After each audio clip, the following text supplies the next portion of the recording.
Hello everyone. तो black buck का कौन कौन एनालिसिस करेंगे आज हमने Q3 के रिजल्ट्स इनके डिस्कस किए थे। ओवरऑल नंबर्स ठीक थे, बट क्या चीजें हमको ट्रैक करनी है, कहां पे चेंज हो रहा है बिजनेस के अंदर, वो सारी चीजें हमने डिस्कस करी। अब देखते हैं मैनेजमेंट ने कॉन कॉल में क्या कमेंट्री दी है, आगे का कैसा आउटलुक इन्होंने दिया है एंड ओवरऑल किस तरीके का पिक्चर बन रहा है ब्लैक बक का। तो सबसे पहले अगर हम ग्रोथ पे बात करें कि ग्रोथ को जो Q3 में ग्रोथ आई है उस पर मैनेजमेंट का क्या कहना है, तो इनका कहना है H2 हमारे लिए सीजनली अच्छा होता है। आपकी जो लॉजिस्टिक इंडस्ट्री होती है उसमें डिमांड अच्छा होता है, कमर्शियल व्हीकल भी काफी अच्छा करते हैं आपके, और प्लस इस बार तो वो जीएसटी रेट कट हुआ तो उसकी वजह से भी डिमांड में हमको और ज्यादा बूस्ट देखने को मिला। इसके साथ में Q4 के लिए भी, मतलब ये मैनेजमेंट गाइडेंस नहीं देती है एग्जैक्टली, लेकिन इन्होंने एक हिंट दिया है कि हमने Q3 के अंदर ना एक्विजिशंस बहुत अच्छे करे, मतलब काफी सारे ट्रक ऑपरेटर्स को ऑनबोर्ड किया है, कुछ लॉजिस्टिक्स के जो डील होते हैं उसका मोमेंटम अच्छा रहा है, जिसका रिजल्ट आपको Q4 में देखने को मिलेगा। तो मतलब जो ग्रोथ मोमेंटम हमने देखा है थर्ड क्वार्टर में वो फोर्थ क्वार्टर में भी कंटिन्यू रहेगा। देन अपने ऐप को लेकर के एक बहुत अच्छी एनालॉजी इन्होंने दी है। सो उनका कहना है कि जैसे नॉर्मल यूजर्स के लिए सर्च इंजन का मतलब होता है गूगल क्रोम, और वो जो सोशल मीडिया किसी को अगर यूज करना है, उस पर टाइम स्पेंड करना है, तो उसके लिए लोग कहाँ पे जाते हैं, इंस्टाग्राम हो गया, फेसबुक हो गया और आपका ट्विटर जैसे ऐप्स हो गए। सिमिलरली एक ट्रक ऑपरेटर के बिजनेस में, डे टू डे बिजनेस में जो भी उसको प्रॉब्लम फेस करना पड़ता है ना, उसके लिए आज के टाइम पे उसका मतलब हो चुका है ब्लैक बक। तो जैसे आप ये देखोगे, इनका कहने का मतलब क्या है कि एक जो ट्रक ऑपरेटर है ना, वो कोई ना कोई सर्विस हमारा यूज कर रहा होता है, या तो वो टोल पेमेंट यूज कर रहा है, या वो फ्यूल पेमेंट यूज कर रहा है, या फिर वो व्हीकल ट्रैकिंग का सर्विस यूज कर रहा है, जीपीएस डिवाइस यूज कर रहा है, या फिर व्हीकल फाइनेंस के लिए हमारे ऐप को यूज कर रहा है, या फिर लोड्स वगैरह डिमांड उसको चाहिए, जो ट्रक उसके उसके काफी ज्यादा 15-20 डेज, एक महीने में अनयूटिलाइज रहते हैं, तो उसको डिमांड ज्यादा चाहिए, उसके लिए लोड्स लाने के लिए वो हमारे ऐप को यूज कर रहा है। तो ऑन एन एवरेज एक जो ट्रक ऑपरेटर है वो 45 मिनट हमारे ऐप के ऊपर अपना टाइम स्पेंड करता है। तो मतलब ये कोई वो एंटरटेनमेंट ऐप तो है नहीं कि वो कुछ वहां पे कंज्यूम कर रहा है, अपने बिजनेस के रिलेटेड वो अपना बिजनेस वर्किंग आवर जो है वो 45 मिनट हमारे ऐप पे स्पेंड कर रहा है। इसका मतलब क्या है, इनका कहना है कि नेक्स्ट 10 ईयर्स के अंदर अगर आप ये ट्रकिंग इंडस्ट्री देखोगे ना, ये बिल्कुल चेंज हो जाएगी। मतलब इसमें डिजिटाइजेशन हो गया, आपका ये ऑनलाइन ट्रांजैक्शन हो गया, ये बहुत इनिशियल स्टेज के अंदर है। और इसमें हमारी जैसी कंपनी जो बिल्कुल चिपक गई है ट्रक ऑपरेटर के डे टू डे लाइफ के अंदर, उनको डेली बेसिस पे जो प्रॉब्लम है उसके उसके अराउंड ऑफरिंग वगैरह प्रोवाइड कर रही है, हमको सबसे बड़ा एडवांटेज है। और इसके साथ में आप इनको मोट बोल लो या एक इनका कॉम्पिटिटिव एज बोल लो, इनका जो ऑन ग्राउंड प्रेजेंस है। सो ब्लैकबक का एडवांटेज सिर्फ ये ऑनलाइन ऐप वाला मॉडल नहीं है, वो तो कोई और कंपनी भी बना सकती है, बट कंपनी का कहने का मतलब क्या है कि ये जो ट्रक ऑपरेटर है ये हमारे आपकी तरह मतलब टेक सेवी नहीं है, ये ऐप के साथ में, ऑनलाइन पेमेंट के साथ में या ऐप यूज करने के साथ में इतना ज्यादा कंफर्टेबल नहीं होते हैं। तो इनको ना ऑन ग्राउंड असिस्टेंस चाहिए। जैसे ब्लैकबक का हमने पहले भी डिस्कस किया है कि जो मोर देन 10,000 लोगों का इनका जो डिस्ट्रीब्यूशन नेटवर्क है, मतलब जो एम्प्लॉयज नहीं है, एक तरीके का आप बोल सकते हो कॉन्ट्रैक्ट वर्कर्स हैं, मतलब कमीशन बेसिस पे इनके साथ में काम करते हैं। सेम जैसे वेल्थ मैनेजमेंट इंडस्ट्री में होता है ना, एक्सटर्नल वेल्थ मैनेजर, जो वेल्थ मैनेजमेंट कंपनी के प्रोडक्ट सर्विसेज को सेल करता है और उसके बदले में रेवेन्यू शेयरिंग होती है, तो काइंड ऑफ वैसा ही। तो वो ऑन ग्राउंड रह के हर जगह उनकी प्रेजेंस है, जहां पे वो ट्रक ऑपरेटर को कोई भी प्रॉब्लम आता है, गाड़ी ट्रैक करने में प्रॉब्लम आ रही है, या फिर टोल पेमेंट कहीं पे ज्यादा डिडक्ट हो गया उसको क्लेम करना है, कुछ भी छोटे छोटे इश्यूज है, वहां पे वो उसको उसको असिस्टेंस देता है, उसको हेल्प करता है। तो ये जो हमने नेटवर्क बनाया है पिछले 7-10 ईयर्स के अंदर, ये हमारा सबसे बड़ा मोट है, क्योंकि कल को कोई भी नया प्लेयर आएगा इस इंडस्ट्री को डिसरप्ट करने के पॉइंट से, तो उसको ये सारी चीजें जीरो से स्टार्ट करनी पड़ेगी। और इन्होंने तो मतलब स्टार्ट उसी से किया था ना, ओला बिजनेस की तरह, कि एक ऐप बनाएंगे जहां पे शिपर आएगा डिमांड लेके, ट्रकर आएगा अपना सप्लाई लेके, और हमारा बिजनेस चल पड़ेगा। बट वो मॉडल मॉडल बिल्कुल फेल हुआ, फिर इनको दोबारा री इन्वेंट करना पड़ा, और ट्रकर के जो प्रॉब्लम्स होते हैं उसके अराउंड उन्होंने सारे सॉल्यूशंस बनाए। तो कंपनी कह रही है उस माइंडसेट से हमको ये 7-8-10 ईयर्स का पेन लेना पड़ा है। कितने साल कंपनी लॉस में थी, अभी 1-2 साल से प्रॉफिटेबल हुई है। सो कंपनी कह रही है जीरो से स्टार्ट करना पड़ेगा किसी भी नए प्लेयर को। तो डिसरप्शन अब इस इंडस्ट्री में जाके, स्पेशली जब हमने इतना बड़ा मार्केट शेयर कैप्चर कर लिया है, बहुत ज्यादा डिफिकल्ट है किसी भी नए प्लेयर के लिए। प्लस जैसे हमने पहले भी डिस्कस किया था, कोई भी नया प्लेयर आएगा उसमें इनकी जो ट्रक ऑपरेटर्स हैं उनको कुछ एक्स्ट्रा एडवांटेज देना पड़ेगा, तब जाकर के वो जो ट्रक ऑपरेटर है वो उनके ऐप के ऊपर स्विच करेगा, क्योंकि उनके लिए वो कंफर्टेबल हो गए हैं इनके यूजर इंटरफेस के साथ में। वो अगेन वही पॉइंट है ना, हमारे ऐप की तरह इतना इतना टैक्स हैवी नहीं है कि कोई भी ऐप उनको मिल गया और आराम से उसको यूज करने लग जाएंगे। तो जब तक उनको एक्स्ट्रा एडवांटेज नहीं मिलेगा, तब तक वो ऑलरेडी जो ब्लैक बक के साथ में 7-8 ईयर्स के साथ में चिपके हुए इनके सर्विसेज यूज कर रहे हैं, वो स्विच नहीं करेंगे। तो ये एक तरीके से हमको इनकी बिजनेस मॉडल की स्ट्रेंथ बताता है। सो वो मैनेजमेंट का विजन है। फिर इसके साथ में कंपनी का कहना है कि हमारा जो कोर इंजन है ना, कोर इंजन मतलब जो हमारे ये कोर वर्टिकल हैं, जिसमें टोल पेमेंट वाला बिजनेस आता है, व्हीकल ट्रैकिंग का बिजनेस आता है, फ्यूल पेमेंट का बिजनेस आता है, तो ये हमारे लिए एक एटीएम मशीन है। ATM machine in the sense की मतलब ये तो प्रॉफिटेबल हो गए, हमारे लिए सबसे ज्यादा कैश यही जनरेट करते हैं, और इनका कैश हम यूज कर रहे हैं हमारे ग्रोथ वर्टिकल के अंदर, मतलब जहां पे हमारा व्हीकल फाइनेंस का बिजनेस है और सुपर लोड का बिजनेस है। तो कोर वर्टिकल का अगर आप इनका ग्रोथ देखोगे वो जरूर कम हुआ है, पहले 40-45% ग्रो करता था, अब वो अर्ली 30s में आ गया है, लेकिन प्रॉफिटेबिलिटी उसकी इंटैक्ट है, वो अभी भी काफी अच्छा प्रॉफिट बना रहा है और वही कैश कंपनी ग्रोथ वर्टिकल के अंदर यूज कर रही है। सो कंपनी कह रही है ये हमारे लिए ना एक फ्लाई व्हील एक तरीके से इफेक्ट हो गया इसका, मतलब हम कर क्या रहे हैं, कोर वर्टिकल हमारा कैश जनरेट करता है, वहां से हम कैश बनाते हैं, उस कैश को हम लगाते हैं अपने इसमें ग्रोथ वर्टिकल के अंदर।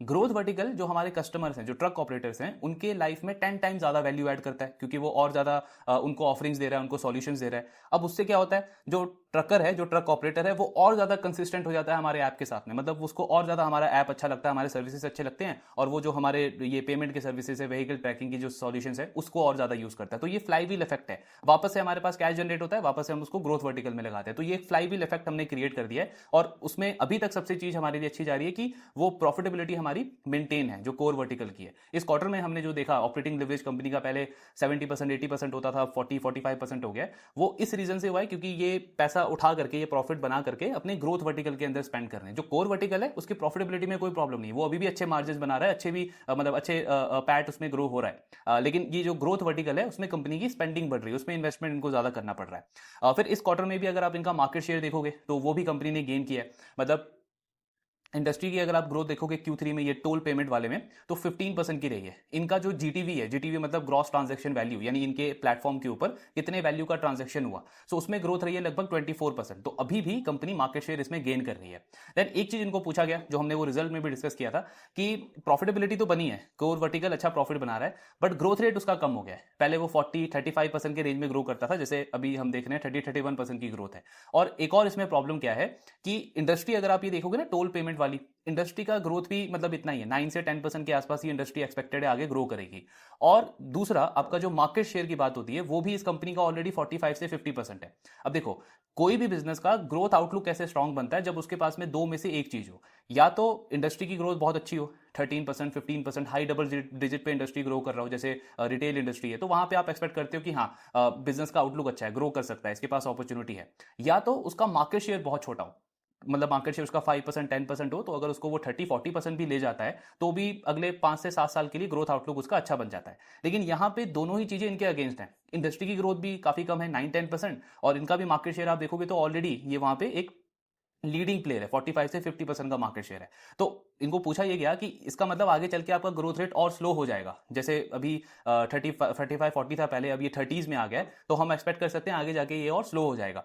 अब यहाँ पे मैनेजमेंट का कहना है, पहले तो जो इंडस्ट्री का ग्रोथ रेट है ना, वो 9-10% मतलब लीनियर नहीं रहता है, किसी किसी क्वार्टर में 15% 20% हो जाता है, जैसे इस क्वार्टर में हुआ। हालांकि इसका एक रीजन ये भी हो सकता है कि आपकी जीएसटी रेट कट हुए थे, तो एकदम से डिमांड में हमको बूस्ट देखने को मिला, बट ऑन एन एवरेज 9-10% के आसपास इंडस्ट्री ग्रो करेगी। अब इसमें कंपनी का कहना है, अगर हमारा इंक्रीमेंटल मार्केट शेयर देखोगे ना, अगेन ये गाइडेंस नहीं देते, आपको ग्रोथ गाइडेंस नहीं देते, लेकिन आपको एक आउटलुक बताती है मैनेजमेंट।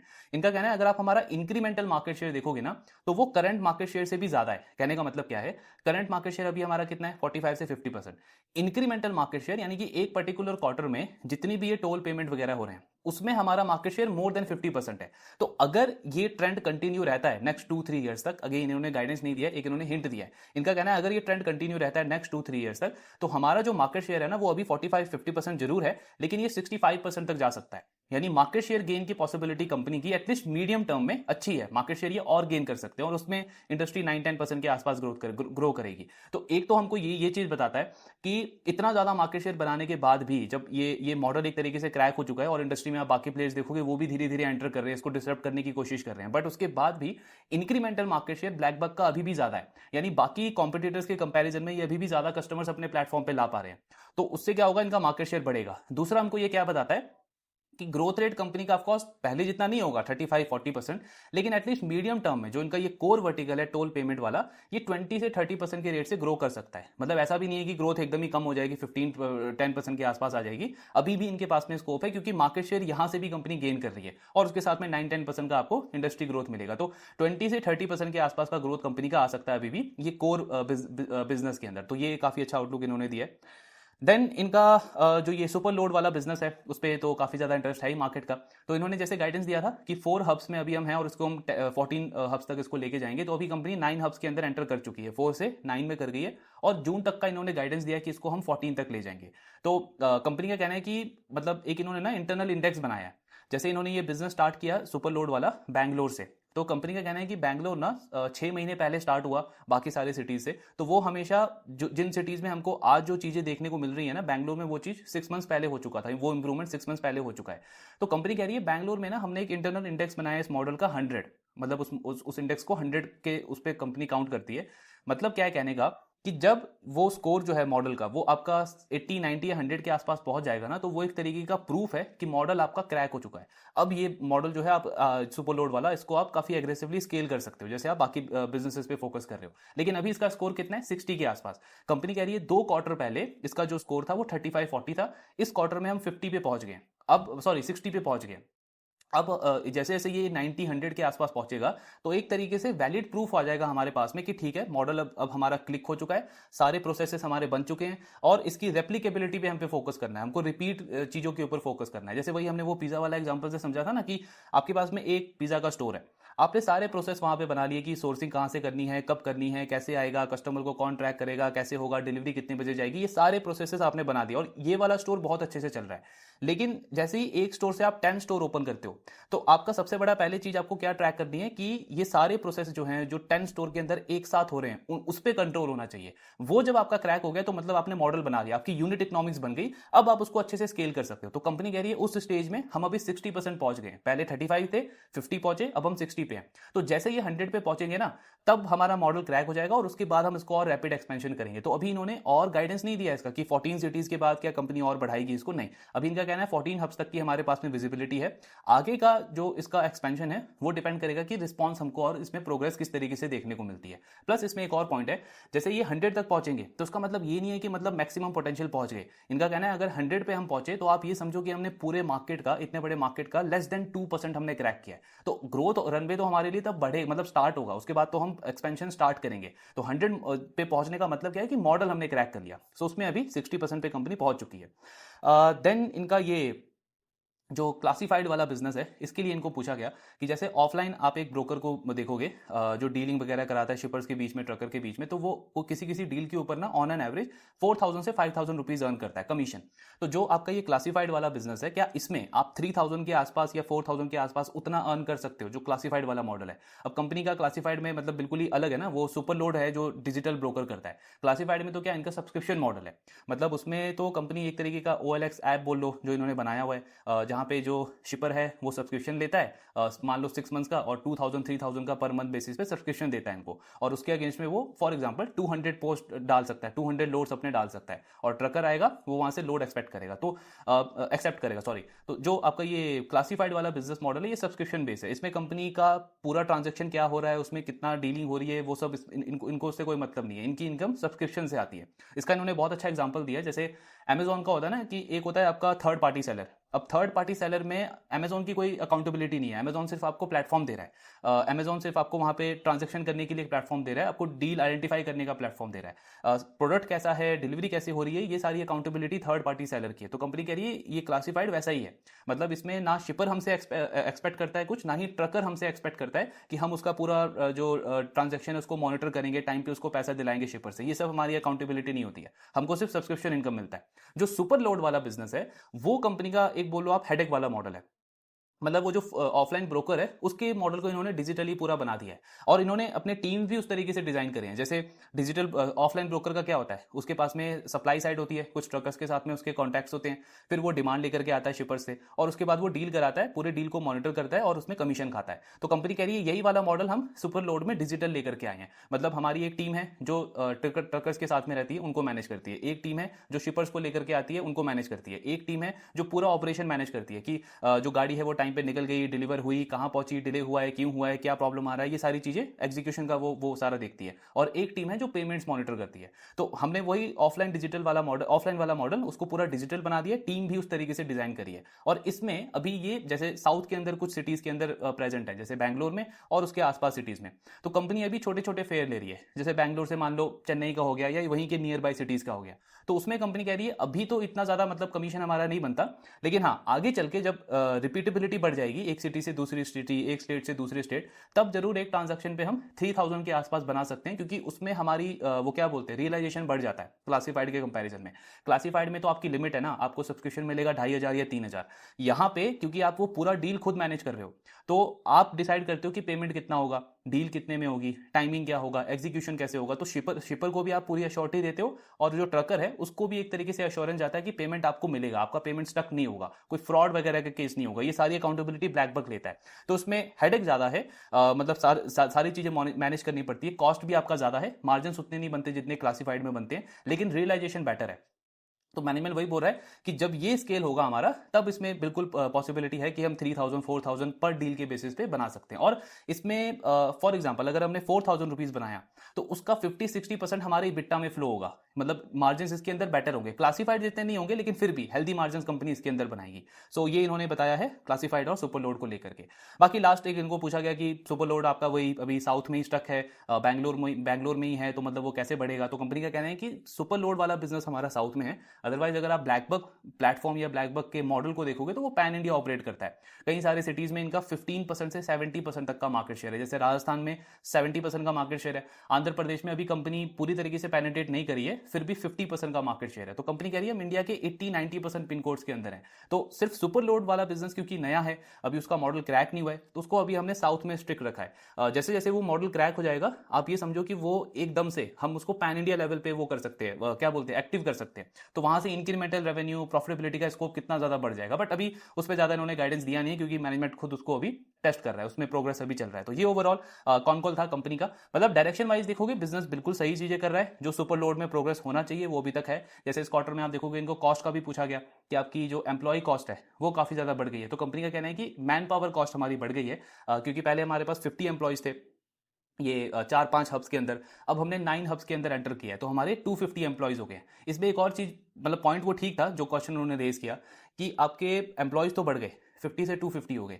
हब आपका पहले बेंगलोर था, फिर आप 4 हब्स के अंदर पहुंचे, अब आप 9 हब्स के अंदर हो। लेकिन उसके कंपैरिजन में अगर आप क्वार्टर ऑन क्वार्टर लेवल पे इनका ग्रोथ देखोगे ना, ये सुपर लोड वाले बिजनेस के अंदर, तो ग्रोथ रेवेन्यू वाइज उतनी नहीं देखने को मिली है। लेकिन इसमें मैनेजमेंट का भी पॉइंट वैलिड है। उनका कहना है कि मतलब आप कोई फैक्ट्री के अंदर पहले मशीन लगाते हो, वो सारे प्लांट मशीनरी बिल्ड करते हो, फिर उसके बाद रेवेन्यू आता है। तो अभी पिछले 1-2 क्वार्टर में हमने वही किया है। रेवेन्यू आपको लीनियर नहीं दिखेगा, मतलब अभी रोड मैप बिल्कुल रेडी नहीं हुआ है।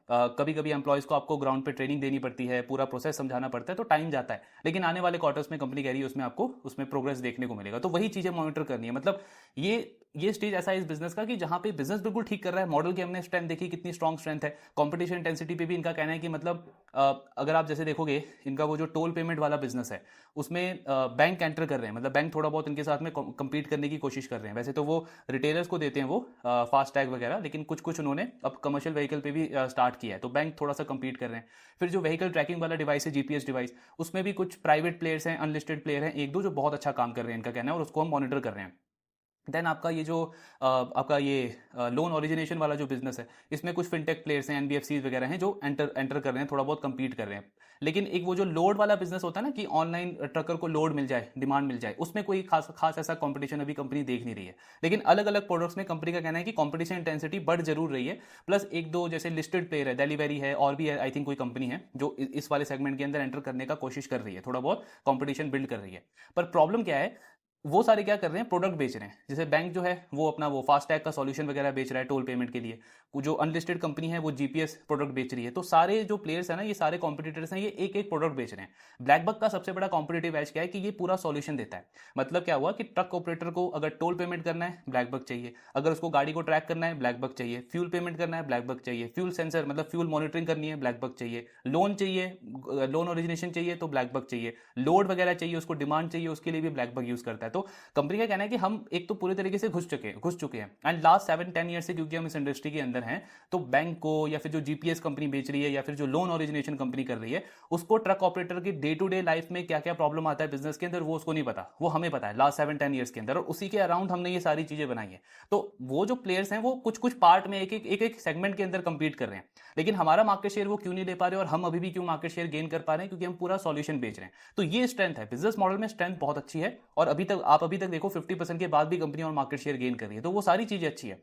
लेकिन पॉइंट क्या है ना कि एक तो ये होता कि इसको मतलब मार्केट ने अभी काफी डीरेट कर दिया होता, जैसे हमने कुछ इंडस्ट्रीज के साथ में देखा है जहां पे बहुत अच्छी खासी पिटाई हुई है स्टॉक्स के साथ में, जबकि नंबर्स अच्छे हैं। इनके साथ में वैसा नहीं हुआ है, मार्केट ने मतलब ऑलरेडी आप स्टॉक देखोगे तो लगभग हाई के आसपास ही है, तो वैल्यूएशन काफी हाई है, ईवी टू बिट्टा पे देखो, मार्केट कैप टू सेल्स पे देखो। और दूसरी तरफ क्या है कि कुछ क्वार्टर तक ऐसा पॉसिबिलिटी है कि मार्जिन थोड़े से कंपनी के प्रेशर में रह सकते हैं। प्रेशर में रहने का मतलब ये नहीं है कि मार्जिन नीचे की तरफ जाएंगे, मार्जिन तो बढ़ेंगे क्योंकि कोर वर्टिकल आपका अच्छा कर रहा है, लेकिन रेट ऑफ चेंज कंपनी के लिए थोड़ा सा नेगेटिव वे में प्ले आउट हो रहा है। मतलब पहले के क्वार्टर्स में जो हम देखते थे इतना स्ट्रॉन्ग ऑपरेटिंग लेवरेज, वो आने वाले क्वार्टर्स में नहीं मिलेगा, तो उसको लेकर के मुझे कॉशियस होना है। कहने का मतलब क्या है कि इंक्रीमेंटल कैपिटल, जैसे ये मैनेजमेंट भी अपने कैपिटल एलोकेशन के बारे में सोच रही है ना कि कोर वर्टिकल से पैसा निकाला, ग्रोथ वर्टिकल पे डाला, और जिससे प्रॉफिटेबिलिटी भी बची हुई है और आगे फ्यूचर ग्रोथ पे भी हम काम कर रहे हैं। वैसे हमें भी एज ए इन्वेस्टर सोचना है कि मेरा कैपिटल एलोकेशन, इंक्रीमेंटल कैपिटल मुझे उस बिजनेसेस के अंदर ज्यादा डालना है जहां पे क्लैरिटी ज्यादा हो, और साथ में या तो अगर क्लैरिटी को लेकर के थोड़ा कंसर्न भी है तो वैल्यूएशन कंफर्ट सुपर हाई हो। जैसे हमने वो माइक्रो फाइनेंस कंपनीज में देखा कि वहां पे क्लैरिटी इतनी ज्यादा नहीं थी जब हमने उसको लास्ट ईयर प्ले करना स्टार्ट किया था, लेकिन वैल्यूएशन कंफर्ट था, कंपनीज बुक वैल्यू के आसपास ट्रेड कर रही थी, तो वो रिस्क रिवॉर्ड ठीक था। इनके साथ में क्या है कि वैल्यूएशन बहुत हाई है और दूसरी साइड पे थोड़े बहुत मार्जिन पे प्रेशर आ सकता है। तो बिजनेस में कोई प्रॉब्लम नहीं है, बिजनेस को ट्रैक करते रहना है, लेकिन इंक्रीमेंटल कैपिटल को लेकर के मुझे थोड़ा सा कॉशियस होना है और कंपनी को मॉनिटर करना है कि आगे किस डायरेक्शन में रहता है। बाकी ओवरऑल ठीक है, बिजनेस बहुत अच्छा कर रहा है, ट्रैकिंग इसका कंटिन्यू रखेंगे। आपकी जो भी डाउट्स हैं शेयर करते रहिए। Thank you very much.